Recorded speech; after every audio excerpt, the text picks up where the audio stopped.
So you're driving around London, Ontario, and then bam, a rock chips your windshield. We've all been there.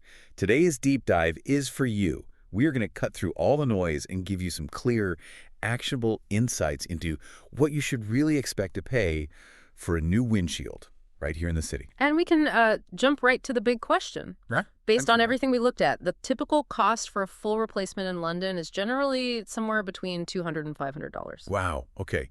200 to 500. That's a really significant range. It tells me it's not just about a piece of glass. Let's unpack this. What pushes you towards that $500 mark? The single biggest thing is your vehicle, the make, the model, the year. Right. And it's not just, a luxury car costs more, it's the actual requirements of the glass itself.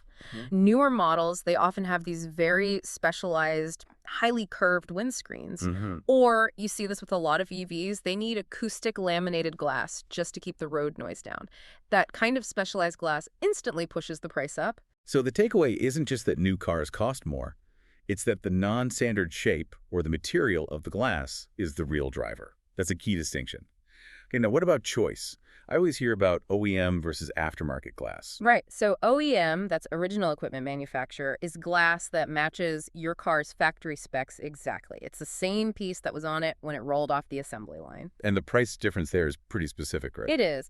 The OEM options will cost you approximately $50 to maybe $150 more than an aftermarket alternative. So is that extra money actually worth it? What's the real trade-off if I go for the cheaper aftermarket option? Well, both are perfectly safe. That's important. But what we found is that aftermarket glass might lack some of the, let's call them comfort features. Comfort features. Yeah, like the original acoustic dampening we mentioned, or maybe specific UV filtering layers that, reduce cabin heat. It's essentially a choice between keeping that original factory feel and saving a little cash. That makes sense. That covers the hardware. But as we know, modern cars are basically computers on wheels now. How much does all that tech and sensor integration add to the final bill? Oh, significantly. This is where you see the other big price jump. We're dealing with really complex vehicle technology. So you mean things like rain sensors?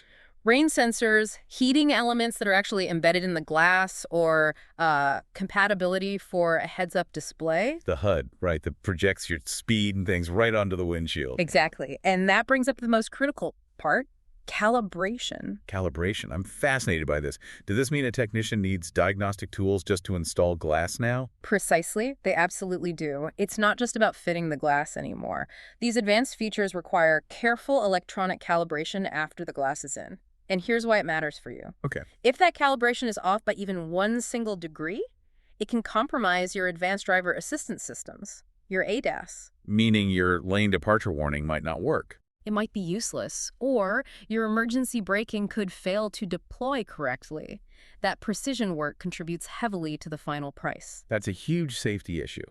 On a more practical note, though, if you're planning your day around this repair, what's the time commitment? It's actually pretty quick. What we found is that most windshield replacements, from start to finish, only take about 60 to 90 minutes. So you're in and out in about an hour and a half. That's a good detail to know.